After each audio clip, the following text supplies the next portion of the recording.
जी सलाम नाज़रीन, welcome back करते हैं आपको प्रोग्राम में। प्रोग्राम ऑन द रिकॉर्ड आपकी खिदमत में पेश किया जा रहा है। वीनस टेलीविज़न लंदन स्टूडियो से लाइव प्रोग्राम आपकी खिदमत में पेश कर रहे हैं। आज हम बात कर रहे हैं पाकिस्तान में वापसी एक अहम शख्सियत की होने जा रही है। वो अहम शख्सियत साबिक सदर परवेज़ मुशर्रफ साहब, जो कि जिन्होंने 8 साल से ज़ायद का अरसा पाकिस्तान में एक हुकूमत की है और उस पर मुख्तलिफ़ किस्म के हमें तज़ियात, हमें ख़यालात जो है वो मौसूल हो रहे हैं। आज हमारे दरमियान जो मेहमान मौजूद हैं, अकरम आबिद साहब जो कि कोऑर्डिनेटर हैं APML UK एंड यूरोप के, परवेज़ मुशर्रफ साहब की पार्टी को रिप्रेजेंट कर रहे हैं, और हमारे दरमियान सीनियर सहाफ़ी नसीम सदीकी साहब कॉलमिस्ट हैं, माशाल्लाह अच्छे राइटर हैं और जॉइंट सेक्रेटरी हैं पाकिस्तान प्रेस क्लब UK के। उन दोनों से हम बात कर रहे हैं। अकरम साहब, आप बड़ी तशनगी रखे हुए छोड़े जा रहे थे ब्रेक से पहले। मोहतरम नाज़रीन, आपको ये बताते चले कि आप हमारे प्रोग्राम में शामिल हो सकते हैं, कोई भी कहीं से भी कॉल कर सकता है। टेलीफोन नंबर जो हैं वो आप टेलीविज़न की स्क्रीन पर देख सकते हैं। आप अपने ख्यालात, अपने तज़ियात से हमें आगाह कर सकते हैं और हमें बता सकते हैं कि परवेज़ मुशर्रफ साहब की वापसी जो है वो मुल्क के लिए कितनी ज़्यादा मुस्बत जो है वो साबित हो सकती है, और परवेज़ मुशर्रफ साहब की वापसी के बाद कौन से ऐसे जादू जो है वो सदश होंगे पाकिस्तान के अंदर, जिनसे हमारे पाकिस्तान की में खुशहाली जो है वो आ जाएगी, हमारे पाकिस्तान में तरक्की जो है वो पाकिस्तान तरक्की की तरफ गामजन हो जाएगा। हमारे दरमियान कॉलर मौजूद है, उनसे बात कर लेते हैं, फिर अकरम साहब आपकी तरफ चलते हैं। जी अस्सलाम वालेकुम। हेलो, अस्सलाम वालेकुम। जी सलाम जी, क्या बात कहेंगी आज प्रोग्राम में? मैं साइमा बात कर रही हूँ लंदन से। मेरा किसी भी पार्टी से कोई ताल्लुक नहीं है। ठीक। तो मैं मुशर्रफ साहब के बारे में ये कहना चाहती हूँ कि मुशर्रफ साहब की बहुत अच्छे काम है अपने मुल्क के लिए। ठीक है, एक दो काम उन्होंने लाल मस्जिद वाला और एक दो और काम सही नहीं किए, लेकिन जो हो गया। ठीक है जी। और जो जरदारी साहब है, 5 सालों में इन्होंने मुल्क में क्या डिलीवर किया है? गरीबों का खून निचोड़ा है और महंगाई इतनी आसमानों पे पहुंच गई है, बिजली नहीं है, गैस नहीं है।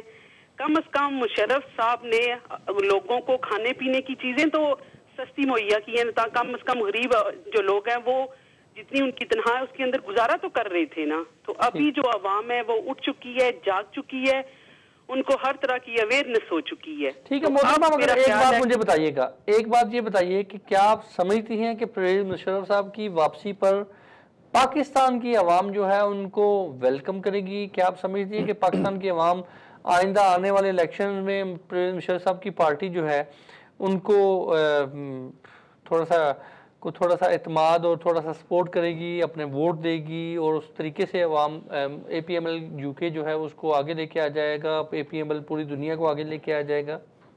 वाले लोग हैं, ये दूसरे लोग हैं, वो तो उनकी मुखालफीन है, वो तो उनकी मुखालफी करेंगे। लेकिन ये मैं आपको बात बताऊं, जब एक बंदा मैदान में उतरता है ना, तो अपनी हिफाजती इकदाम करके उतरता है। जैसे आप जंगल में जा रहे हैं तो आपको पता है वहाँ शेर भी होगा, चीता भी होगा, हर तरह के लोग होंगे, तो अपने हिफाजती इकदाम करके तो फिर ही निकलेगा ना। इसलिए वो जनरल भी रह चुके हैं, उन्होंने हुकूमत भी की है इस कंट्री में, तो उनको हर चीज का पता है, तो वो अपने सारे इकदाम करके तो फिर इधर आएंगे। तो वो मेरे ख्याल में ये जरदारी की पार्टी से, नून लीग की पार्टी से मच बेटर है। ठीक, बहुत बहुत शुक्रिया आपके ख्यालात का। आपने इनकी ख्यालात आपने सुने। आप तो बहुत खुश होंगे मोहतरमा की कॉल से कि उन्होंने परवेज़ मुशर्रफ साहब के हवाले से उनकी हिमायत में कॉल की। इमरान खान के हवाले से बात आप कर रहे थे ब्रेक से पहले। मैं इमरान खान के हवाले से ये बात कर रहा था कि आज से लाहौर वाले जलसे से पहले जो तहरीक इंसाफ है किधर थी कोई पता नहीं। ठीक है, लाहौर में एक बहुत बड़ा जलसा हुआ, तहरीक इंसाफ हो गई। ठीक है, उसके बाद ताहरुल कादरी साहब गए, उन्होंने अवाम को इकट्ठा किया, ताहरुल कादरी हो गई। ऐसे ही है। परवेज़ मुशर्रफ साहब बहुत देर से पाकिस्तान से बाहर हैं। परवेज़ मुशर्रफ साहब जब पाकिस्तान में वापस जाएंगे, इतने लोग पाकिस्तान में इकट्ठे होंगे कि आप लोगों की सोच है। आप क्या समझते हैं कि ये जो पीपल्स पार्टी और नून लीग, ये जो जॉइंट वेंचर है करप्शन का, ये लोग इकट्ठे करेंगे? भाई जितने भी गरीब लोग हैं, जितने भी अवाम है, वो परवेज़ मुशर्रफ साहब के साथ है। परवेज़ मुशर्रफ साहब ने डिलीवर किया है। इमरान खान कहते हैं हम ये करेंगे, तहरीक इंसाफ, मैं तहरीक इंसाफ के अगेंस्ट नहीं हूँ, लेकिन वो कहते हैं कि हम ये करेंगे, वो करेंगे। परवेज़ मुशर्रफ साहब ने डिलीवर करके दिखाया है। उन्होंने 9 साल में पाकिस्तान को जिस जगह पे पहुंचा दिया है, आप लोग सारे जानते हैं। लाल मस्जिद का वाकया, मेरे दोस्त एक कह रहे थे जी लाल मस्जिद का वाकया जो था, आप जैसे एंकर अपने प्रोग्रामों को बड़ा करने के लिए कहते थे जी इस्लामाबाद में हमला हो जाएगा देन आप कुछ करेंगे। आप जैसे टीवी के एंकर कहते थे ना परवेज मुशर्रफ साहब को कि जी पाकिस्तान में हम इस्लामाबाद पे कब्जा हो रहा है, इस्लामाबाद पे ये हो रहा है, इस्लामाबाद पे वो हो रहा है। उसके बावजूद परवेज मुशर्रफ साहब ने एक मसालती कदम उठाया, उनसे बात की। स्टेट में स्टेट नहीं हो सकती, हम इस बात के कायल नहीं हैं कि स्टेट में स्टेट हो। स्टेट सिर्फ एक होती है। ये मेरे कायद भी इस बात के खिलाफ हैं, हम भी इस बात के खिलाफ हैं कि स्टेट में स्टेट भी बनने देते हैं हम, उसके लिए जो मर्जी कुर्बानी देनी पड़े। लाल मस्जिद का इशू जो है वो बड़े लोगों को पता ही नहीं है। लाल मस्जिद पे अगर कोई इशू होता तो आज बहुत सारे माँ बाप अपने बच्चों के लिए जस्टिस के लिए सुप्रीम कोर्ट, हाई कोर्ट जाते, सुप्रीम कोर्ट जाते। कौन गया है? कोई एक बंदा है जो सुप्रीम कोर्ट गया? कोई नहीं गया। लाल मस्जिद में जितने भी लोग मरे हैं वो सारे एक आर्म्ड पर्सन थे, उनके पास बंदूकें थी। एक मस्जिद में इस्लाम का दर्ज दिया जाता है, ना कि बंदूकें। और करप्शन पे बात करते हैं जी, करप्शन पे बात करें। आप बताइए, करप्शन पे कॉलर जो है आए थे, उन्होंने करप्शन के हवाले से बात जी बिल्कुल, उन्होंने करप्शन के हवाले से बात की। मुशर्रफ साहब के दौर में अगर किसी ने करप्शन की होती तो नून लीग के अपोजिशन लीडर जो माशाल्लाह चेयरमैन भी हैं एक बहुत बड़ी कमेटी के, वो आज तक हजारों चीजें मुशर्रफ साहब के खिलाफ लेके आते, एक चीज आज तक साबित नहीं हो सकी। एक पैनी की करप्शन मुशर्रफ साहब पे साबित नहीं हो सकी। इसका मतलब है कि करप्शन नहीं हुई, ठीक है। और ये जो आपकी गवर्नमेंट है उसने पता कितनी करप्शन की है? पाकिस्तान पीपल्स पार्टी और नून लीग, ये जो जॉइंट वेंचर है, पाकिस्तान के बैंकों में जितने आपके और मेरे पैसे पड़े हुए हैं ना, उसका 70% कितना? 70% जो उसका गवर्नमेंट उधार लेके कर्ज लेके खा चुकी है। सिर्फ 30% उधर पड़ा हुआ है जो आपके पैसों में से, मेरे पैसों में से बैंकों में है। ठीक है। आपका एक 100 रुपया अगर बैंक में है ना, तो आपके सिर्फ 30 रुपए बैंक में पड़े हुए हैं। 70 रुपए आपके गवर्नमेंट खा चुकी है। आप किस चीज की बात कर रहे हैं? नसीम सिद्दीकी साहब, आपने इनकी तकरीर सुनी? तकरीर नहीं सुनी मैंने, हकीकत पे मबनी बातें की हैं। आप इसका जवाब दें। देखिए, तकरीर भी तो हकीकत पे मबनी बातों पर ही मुश्तमिल होती है। आपने इनकी बातें सुनी, इत्तेफाक करेंगे इनकी बातों? मुझे बड़ी हंसी आई इन्होंने जब कहा जी कि मुशर्रफ साहब के दौर में कोई करप्शन नहीं हुई। ये कैसे हो सकता है? पाकिस्तान हो, पाकिस्तानी हुक्मरान हो, पाकिस्तान के MNAs MPAs हों और वहाँ पे करप्शन ना हो। अगर आप अभी भी ट्रांसपेरेंसी इंटरनेशनल या दूसरी IR एजेंसी, दूसरी की रिपोर्ट उठा के देख लें, मुशर्रफ साहब दौर में भी बहुत ज़्यादा करप्शन हुई है। ये है कि मुशर्रफ साहब के ऊपर डायरेक्ट कोई भी जो है वो करप्शन का इस तरह का इल्ज़ाम नहीं लगा, लेकिन उनकी पार्टी में जो लोग थे उस वक्त, ये सारा जो NLC का केस हुआ है, ठीक है, इसी पे आऊंगा, इसी को याद रखिएगा, इसी पे बात करूंगा, करप्शन पे बात करेंगे। हमारे दरमियान कॉलर मौजूद से बात करते हैं जी। अस्सलाम वालेकुम। अस्सलाम वालेकुम जनाब। कौन साहब कहाँ से जी? जी मैं शौकत रिजवी बोल रहा हूँ मैनचेस्टर से। शौकत साहब, क्या कहेंगे आज के प्रोग्राम में? अता भाई, आज जो आपने दोनों पार्टियां बुलाई हैं, दोनों ही मेरी पसंद की हैं। नहीं, मेरे ख्याल में मैं गुजारिश कर दूं कि अकरम चौधरी साहब जो हैं वो साबिक सदर परवेज मुशर्रफ की जो पार्टी आल पाकिस्तान मुस्लिम लीग है उसको रिप्रेजेंट कर रहे हैं, उसके मीडिया कोऑर्डिनेटर। नसीम सिद्दीकी साहब जो हैं वो हमारे सीनियर जर्नलिस्ट हैं, वो किसी को रिप्रेजेंट नहीं कर रहे हैं, वो सॉरी मैं मीडिया के बारे में। नहीं, कोई बात नहीं, ठीक है। शौकत साहब क्या कहेंगे? जी मैं ये कहूंगा कि देखिए, ये इस वक्त मेरे ख्याल में अगर मुझे वोट देने का हक होता ना ओवरसीज पाकिस्तानी के हिसाब से, तो मेरी फर्स्ट चॉइस तो मुशर्रफ साहब और सेकंड चॉइस इमरान खान साहब थे। ठीक, क्योंकि देखिए दोनों पार्टियां आजमाई हुई हैं करप्शन में। ये लोग ना इस हद तक हैं कि इंडिपेंडेंट पेपर यहाँ के भी दोनों जमातों पे उंगलियां उठा रहे हैं। उसके अलावा आप ये देखिए कि जिस मतलब मुशर्रफ साहब पे इल्जाम लगाया जा रहा है लाल मस्जिद का और ये वो, क्या मुशर्रफ साहब ने अपने दौर में ये जो आज जिन बेकाबू होके निकल चुका है बोतल से, उसको काबू नहीं किया था? क्या आज के जो दहशत गर्दी और जिस तरीके से मुल्क की लूट खसूट अब हो रही है, क्या मुशर्रफ साहब के दौर में इसको काबू नहीं किया गया था? बेशक मुशर्रफ साहब एक बहुत अच्छे एडमिनिस्ट्रेटर थे, लेकिन मुझे उनसे जो इख्तलाफ था वो था अदलिया के उस पे।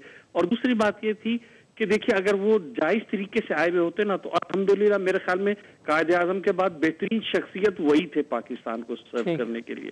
लेकिन अगर अब वो सही रास्ते से आ रहे हैं, और जहां तक मेरे दोस्त जो फरमा रहे थे कि उनके साथ जो वुज़रा थे, देखिए वो उनकी मजबूरी थी, उस वक्त उनको अपने गिर्द जो सियासी हल्का बनाना था वो उनको बनाना पड़ा। लेकिन आप देखिए उस दौर में भी उन्होंने कहां कहां जब उनके रिसोर्सेज बिल्कुल जिसे कहते हैं कि चारों तरफ से हर यूरोपियन कंट्रीज ने उनको दबा के रख दिया था शुरू में, उन्होंने उस वक्त भी अपने रिसोर्सेज से काम लेते हुए मुल्क के सारे कर्जे जो थे इस मुल्क को कर्जों से पाक करके गए थे। और अब आप देखिए कि इस 5 साल में जितने कर्जे 65 साल में नहीं लिए गए उससे ज्यादा कर्जे ये गवर्नमेंट अब छोड़ के जा रही है। और इसके साथ साथ उन्होंने हर तरीके से सियासी जमातों को पूरा चांस भी दिया था कि भाई अगर वो सही तरीके से काम करे तो वो अपने मुल्क के लिए काम कर सकते हैं। लेकिन नेगेटिव सोच ने और जो कहते हैं कि जिस तरीके की इनको आदतें पड़ चुकी थी कि मुल्क को किस तरीके से लूटा खसूटा जाए, जातियात के ऊपर चलते रहे और मुल्क के लिए काम नहीं किया। ठीक, शौकत साहब बड़ी मेहरबानी आपकी, आपके ख्यालात हम तक पहुंचे। अगले कॉलर से बात करते हैं जी। अस्सलाम वालेकुम। अस्सलाम वालेकुम।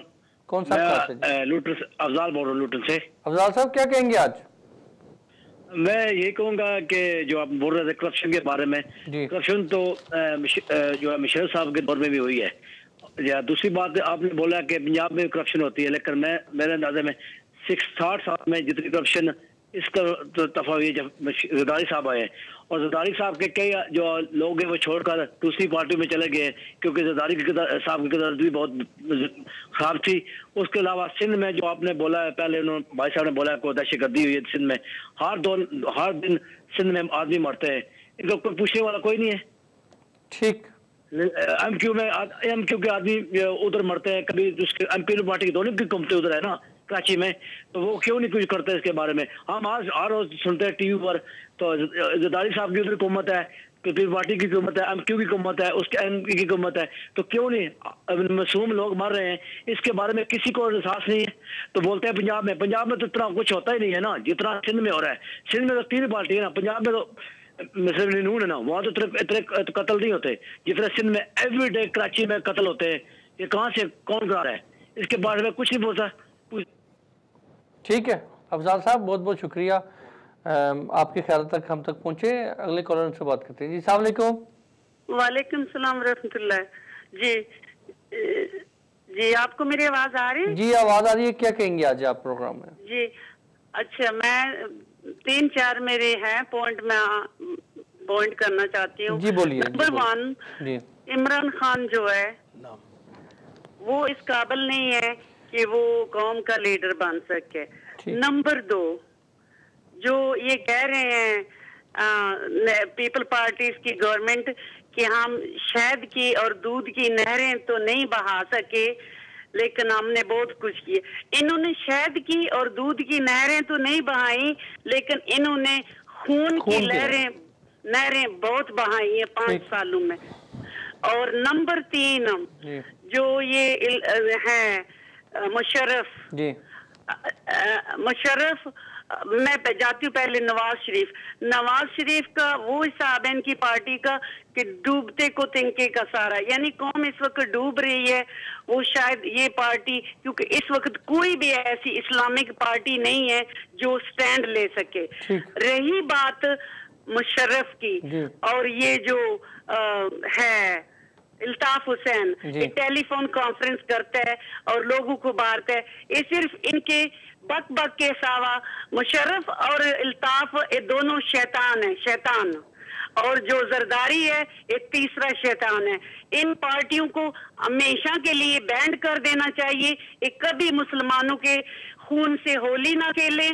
जो लाल मस्जिद की बात है, लाल मस्जिद की बात कर रहे हैं, मैंने अंदर से देखा वहाँ बच्चियां, मैं अपनी खुद आंखों से अंदर जाकर देखे, बच्चियां कुरान हिफ्ज़ करती हैं, पढ़ती हैं। वो कहते हैं ना, जब इंसान को कोई भी, चाहे कोई मजहबी हो या आम हो, जब उस पर अटैक किया जाता है, वो कहीं से बंदूक राइफल मिलेगी, कुछ भी वो ले आएंगे, वो अपना दिफा करेंगे। ठीक है, बहुत बहुत शुक्रिया जी। आपका बहुत बहुत शुक्रिया। कॉलर्स उन्होंने बात की, आखिरी कॉलर जो उनसे बात करते हैं नसीम सिद्दीकी साहब, उन्हीं पे बात करते हैं। लाल मस्जिद में जो कुछ भी हुआ नहीं, ये बच्चों ने देखिए उन्होंने अपना दफा किया, मगर अभी ये जो खातून आई थी इन्होंने बात की, ओवरसीज़ कम्युनिटी का हिस्सा है जी, देखिए पाकिस्तान के लिए दर्द रखते हैं ये लोग, हम लोग दर्द रखते हैं, और जितनी हम लोग दर्द रखते हैं कोई भी नहीं रखता। इमरान खान, पाकिस्तान पीपल्स पार्टी, अल्ताफ हुसैन, परवेज़ मुशर्रफ, इनको तो फेल कर दिया उन्होंने। वो कहते हैं जी कि डूबते को तिनके का सहारा, तो नवाज शरीफ को जो है उन्होंने प्रेफर किया कि नवाज शरीफ ही हम मुस्तकबिल में जो है वो पाकिस्तान को बचा सकते हैं। देखिए जी, टॉलरेंस सबसे बड़ी बात है कि हमारी कौम के अंदर टॉलरेंस ख़त्म होती चली जा रही है, एक दूसरे की बात सुनना नहीं चाहते। इस वक्त इलाकाई पार्टियां बनती चली जा रही हैं और कोई भी इस वक्त कौमी लेवल पे ऐसी पार्टी नहीं है जो पूरे पाकिस्तान को रिप्रेजेंट कर रही हो। ठीक है, मुस्लिम लीग को भी देख लें, पूरे पाकिस्तान को रिप्रेजेंट नहीं कर रही, पीपल्स पार्टी भी नहीं करी। इस वक्त छोटी छोटी जमातें, छोटे छोटे फ़िरके बनते चले जाते। फिर मोहतरमा ने अभी बात किया कि मैंने देखा है कि लाल मस्जिद में मैं मुशर्रफ साहब की फेवर बिल्कुल नहीं कर रहा, लाल मस्जिद का वाक़या इन लोगों ने इतनी हाइप क्रिएट कर दी हुई है, उसके अंदर बच्चियाँ कुरान हिफ्ज़ करती थी, ये हमें भी पता है, बड़ा अच्छा काम है, बड़ा नेक काम है, बच्चों को जाना चाहिए। लेकिन जो लोग वहाँ पे कंट्रोल कर रहे थे उन लोगों ने अपनी दुकानदारी वहाँ पे बनाई हुई थी। अब मुझे बताएं कि उन लड़कियों को जो बेचारियाँ कहाँ से आई होती हैं वहाँ पे हिफ्ज़ करने के लिए, उनको डंडे पकड़ा के तो इस्लामाबाद की मार्केटों में भेज दिया गया कि जाके सीडी की दुकानें तोड़ दो, या लोगों के वो जो अड्डे बने हुए थे वहाँ पे जाके कानून को हाथ में लेने की किसी को इजाज़त नहीं है। और वहाँ पे असला बरदार लोग इतने चले गए हुए थे लाल मस्जिद के अंदर, उसको तो बाकायदा तौर पे एक माल बना लिया गया था। तो इस्लाम को और मस्जिदों को जो है वो इस तौर पे जो है ना इस्तेमाल नहीं करना चाहिए। जो वहाँ पे लोग मारे गए हमें भी उस बात का अफसोस है, लेकिन असल में रूट कॉज देखना चाहिए। पाकिस्तान में सबसे बड़ी बुराई जो है इस वक्त करप्शन है, करप्शन की वजह से पूरा मुल्क तबाह हो रहा है। उसमें मैं तो कहूँगा कि चीफ जस्टिस साहब भी शामिल हैं, उनको लोग लेके आए थे इसलिए कि वो शायद वो आके कोई दूध या उसकी शहद की नहरें बहा देंगे, लेकिन उन्होंने 5 साल में आके क्या किया, कोई ऐसा फैसला किया। छोटी छोटी बातों पे 100 मोटो एक्शन ले लेते हैं और जो फैसले सालों से वहाँ पड़े हुए उनके फैसले नहीं करते। इस वक्त जुडिशरी तीसरे नंबर पे करप्ट तरीन जो इदारा है वो जुडिशरी है। तो अगर चीफ साहब ने आके अपने इदारे को ही दुरुस्त कर लिया होता और निचली सतह से फैसले तौर पे होने जैसे, इसी तरह चलता रहेगा हमारा, इसी तरह चल रहा है। हमने तो जितनी उम्र गुजरी है हमने तो यही देखा, पहले साइकिल में बम लग के पड़ता था, फिर मोटरसाइकिल भी लग के पड़ने लगा, अब गाड़ी में। ये पाकिस्तान तरक्की जरूर कर रहा है, रोड्स भी बन रही है, मोटरवे भी बनी है, मेट्रो बस भी आ गई है, लेकिन वो जो एक कौम के अंदर जज्बा आना चाहिए वो हम लोग हुक्मरानों को बोलते रहते हैं, अपने गिरबान में झांक के नहीं बोलते। अभी आप जोसेफ कॉलोनी का वाक़या ले लें, वहाँ पे कौन से जरदारी साहब या कौन से हुक्मरान शामिल थे, आम पब्लिक थी ना, आम पब्लिक ने उन लोगों के घरों पे जाके अटैक किया जो उनकी खिदमतें करते हैं, उनके घरों की सफाइयाँ करते हैं, शहरों की सफाइयाँ, हॉस्पिटल्स में हैं, गैर मुसलमान होके पाकिस्तान के लिए जीते हैं, पाकिस्तान के लिए मरते हैं। तो इस कौम को अल्लाह ताला से मैं दुआ करता हूँ कोई कायद-ए-आज़म जैसा दोबारा लीडर बने जो पहले कौम को दुरुस्त करे, क्योंकि जितने भी लीडर आने हैं, जो लोग आने वो कौम में से ही आने ना, बाहर से तो इम्पोर्ट करके आपको लगता है कि हमारी कौम में कोई ऐसा लीडर है, हमारी कौम में कोई ऐसा शख्स आएगा, कोई उम्मीद है? इस वक्त मौजूदा हालात में तो कोई भी है, जैसे मैंने कायद-ए-आज़म का नाम लिया या अल्लामा इकबाल जैसे थे, अभी इस वक्त तो कौम में कोई मौजूद नहीं जो नजर आ रहा हो, कोई छुपा हुआ बंदा बैठा हो, अल्लाह से दुआ है कि निकले। ठीक, अकरम साहब जी, मैं सबसे पहले तो लाल मस्जिद पे बात करना चाहूँगा। मैं पूरी अवाम से, पूरी कौम से ये बात करना चाहूँगा कि खुदारा अपना इल्म जो है उसको बड़ा करें। लाल मस्जिद का वाक़या, ये मौलवियों ने इतना इसको इशू बनाया हुआ है, ये कोई इशू नहीं है। लाल मस्जिद में सिर्फ एक सिविलियन जो है उसको किल किया गया था, वो जो गाजी बरादरान की मदर थी, वो भी क्रॉस फायरिंग में उसको वो किल हुई थी। उसके अलावा उधर 94 मसल्ला जो मौलवी थे, मसल्ला जो उन्होंने टेररिस्ट उधर बुलाए हुए थे, उनको मारा गया। उसके अलावा कोई बच्चा, कोई बच्ची लाल मस्जिद में नहीं मरी। खुदा के वास्ते आपने इस नॉलेज को अपडेट करें। लाल मस्जिद का इशू जो है ना, ये इसको ख़त्म करें। लाल मस्जिद के इशू में कोई बच्चा, कोई बच्ची बिल्कुल नहीं मरी, कोई बंदा नहीं मरा। उधर सिर्फ 94 लोग मरे हैं जो मुसल्ला थे। ठीक है, और वो लोग क्या कर रहे थे, वो लोग क्या कर रहे थे, दोबारा वो लोग किडनैप कर रहे थे, वो लोग शॉप्स को तोड़ रहे थे, आपसे पूछते हैं, वो इस्लामाबाद में हमला करना चाहते थे। कॉलर मौजूद है, उनसे बात करते हैं। दोबारा आपकी तरफ अकरम साहब, आपकी तरफ आएंगे, लाहौर मस्जिद पे ही बात करेंगे जी। अस्सलाम वालेकुम। अस्सलाम वालेकुम। फाज साहब कौन साहब कहाँ से जी? श्याम खालिद लंदन से बात कर रहा हूँ। खालिद साहब क्या कहेंगे आज के प्रोग्राम में? मैं ये बात करना चाहूँगा जो है डिक्टेटरशिप पाकिस्तान में जी। माशाल्लाह लोग पढ़े लिखे हैं और अभी तक डिक्टेटर जो है उसको सपोर्ट कर रहे हैं।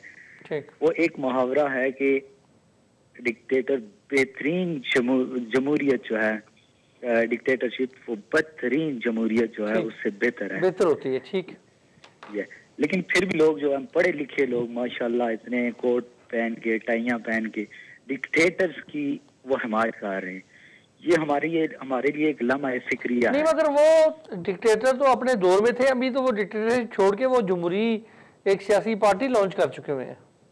देखिए वो जब डिक्टेटर थे तो वो इतना नुकसान पहुंचा चुके हैं कि अब हमारा मुल्क अफोर्ड नहीं कर रहा। क्या नुकसान खालिद साहब, मेरा थोड़ी निशानदेही करें, क्या नुकसान पहुंचाया हमारे मुल्क को?